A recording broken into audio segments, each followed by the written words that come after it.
Hey everyone, ready to dive into something a little sporty? Sounds fun. It is. We're looking at the 2025 Audi Q5 Sportback. Nice. Yeah, a lot of folks sent over this article from the auto show website. It's got all the details. I kind of want to unpack why everyone's so excited about this new release. What's got you interested right off the bat? Well, I think what's interesting is the Q5 Sportback is kind of right in the sweet spot, right? You've got more and more drivers who want that coupe look, that sporty vibe, but they don't want to give up the practicality of an SUV. Totally.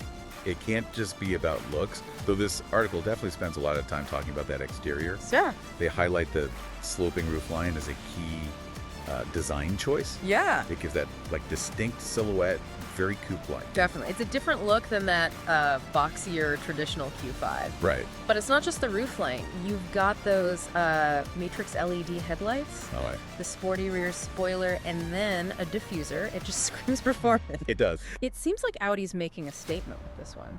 They are. And they're giving you options to kind of personalize that statement. The article mentions 2 exterior trims, the Advanced line and the S line.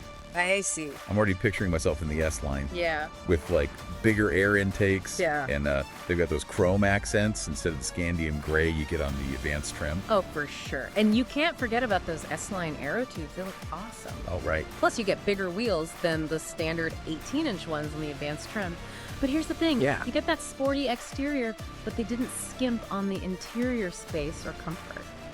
You're reading my mind. That's exactly what I was going to ask about. Uh-huh. Because the article mentions there's still decent room in the back seat, Yeah. even with that sloping roofline. Legroom is super important to me, so Sure. I would have checked it out for myself. But Well, and what's even more impressive, I think, is you still get decent cargo space. Right. Like 470 liters with the seats up, and then, wow, 1,388 liters with them folded down. Plenty of room for a weekend trip. that's great. Now, okay, for me, the tech is what really stands out. Yeah. They've got that dual screen setup under one piece of glass. So sleek, right? Very nice. One for the instrument cluster, the other for infotainment. But the real kicker, What's that? the infotainment system is, get this, AI powered, Oh, wow. using ChatGPT technology. No way. It seems like a huge step forward. Yeah, I mean, that has the potential to be a real game changer. Imagine, ChatGPT integrated into the car. It could make the interactions so much more natural, more intuitive. Think about asking your car complex questions, getting personalized recommendations, maybe even proactive assistance based on how you drive. That's wild. It really makes you Sure. think about how this will change, driver expectations and the whole experience. But let's not forget what's under the hood. Right. There are a few different engine options, aren't there? Yep, you've got a base 2.0-liter turbocharged petrol engine, 201 horsepower, then a 2.0-liter turbo diesel for those who, are all about that fuel efficiency. Makes sense. And for the folks who want a little more oomph. Well, then you've got the SQ5 Sportback. That one's packing a 3.0-liter turbocharged V6, 362 horsepower. Whoa. It's worth pointing out, too, that all the engine options have mild hybrid technology. Oh, right. No, I have to admit, I don't totally get what mild hybrid means. Does that mean you can, drive on electric power for a bit? Not quite. It basically uses a small electric motor to help out the gas engine. Improves fuel economy without sacrificing power. Think of it as a little boost. For the Okay. transmission, you've got a 7-speed dual clutch automatic, standard on every model. Nice. And if you want that extra grip, the Quattro all-wheel drive comes standard on the diesel and the SQ5 models. So you're still getting that classic Audi performance, even if you choose a fuel-efficient option. Right. The article also mentioned there will be plug-in hybrid options later on. Oh, yeah, It seems like Audi's really trying to appeal to a wide range of drivers with this one. for sure. They're definitely paying attention to how the whole car landscape is changing, responding to that demand for alternative fuel tech, Yeah. This move towards plug-in hybrids shows they are serious about finding that balance between performance and, being eco-conscious. Definitely. Now let's talk numbers. Okay. Because I know pricing is always a big factor.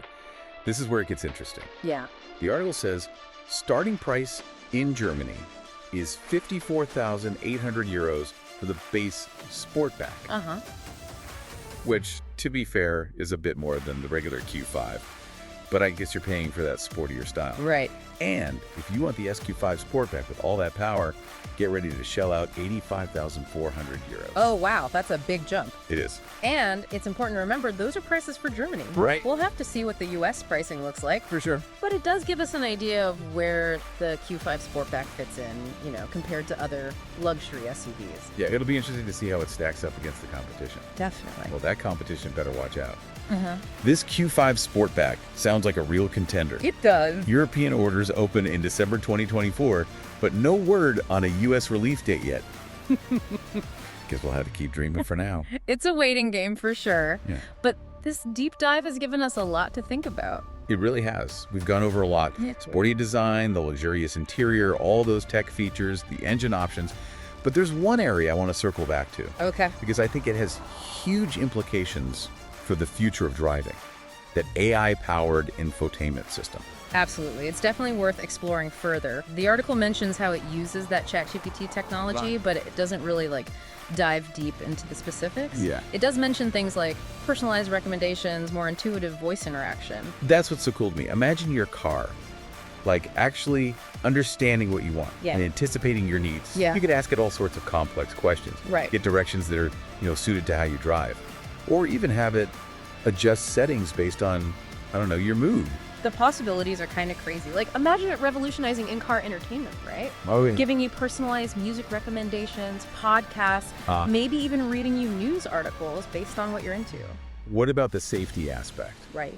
What if it could sense if you're getting tired or distracted? Yeah. Then, intervene to prevent an accident. It could be a huge step forward in car safety tech. For sure. But, it does raise some questions too. Oh, yeah. Like what? What about driver privacy? Will people be comfortable sharing so much personal info with their car? And then how will these AI systems handle unexpected situations? Or, ethical dilemmas on the road? That's a good point. Those are all important things to consider as this tech develops. Yeah. But it's hard to ignore the potential upside. Right. This could really change everything for the car industry. Absolutely. Seems like a bold move from Audi, putting this kind of AI in the Q5 Sportback.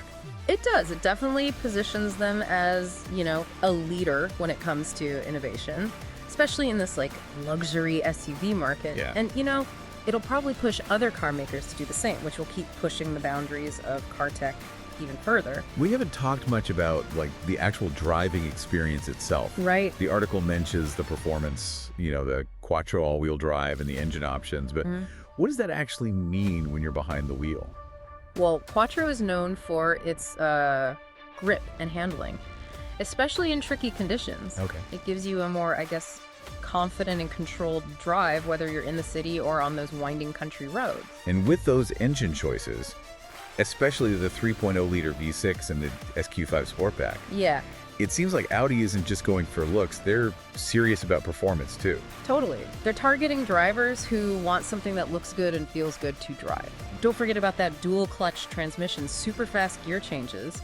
You'll notice that responsiveness when you're, pushing the car a little. So it sounds like the Q5 Sportback is kind of a mix of comfort and sporty driving, which isn't always easy to pull off. They seem to have found that sweet spot, appealing to, a variety of drivers, even if they want different things from their car. Yeah.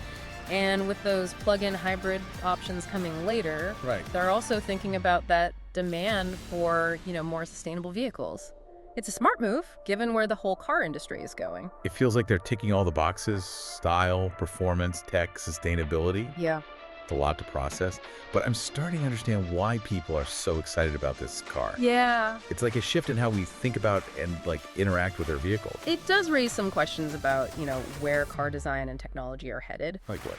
Will we see more of this, coupe SUV thing in the next few years? Will AI become the norm for infotainment systems? How will all these advances change the driving experience as a whole?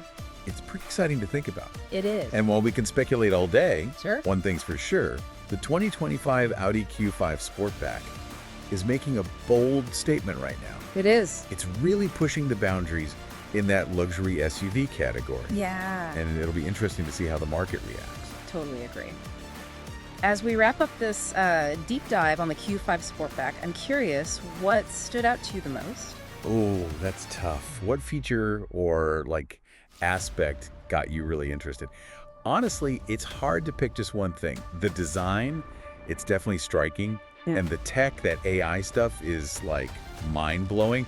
But for me, it's the whole package, you know? Yeah. It's like Audi took the best parts of a coupe, an SUV, and then threw in some futuristic concept car ideas all into one I see. sleek and sophisticated machine. That's a great way to put it. It's not just about the individual features, it's how they all work together to make this like really unique driving experience. It seems like Audi really thought about what drivers want today. Right. Style, performance, tech, and being eco-friendly too. And they're not just adding tech for the sake of it. Right. It actually seems useful, you know, like it makes the whole experience better.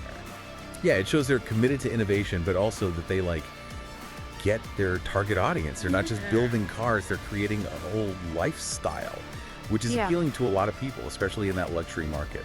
Definitely. And even though the Q5 Sportback is for a specific kind of driver, Sure. it says a lot about what's happening in the car world in general. Those lines between like traditional car categories are getting blurry. Yeah. And everyone's focused on personalization and tech.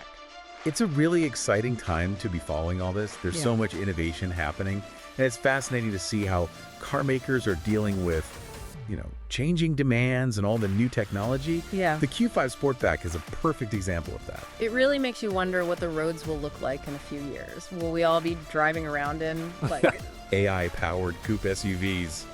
Who knows? But it's fun to imagine. That's what makes these deep dives so cool, right? Yeah. It's not just about the specs of one car, it's about seeing the bigger picture, you know? For sure. Thinking about how these changes could impact the future of driving. Totally. So to wrap things up, if you're interested in the 2025 Audi Q5 Sportback and want to learn more, Yeah.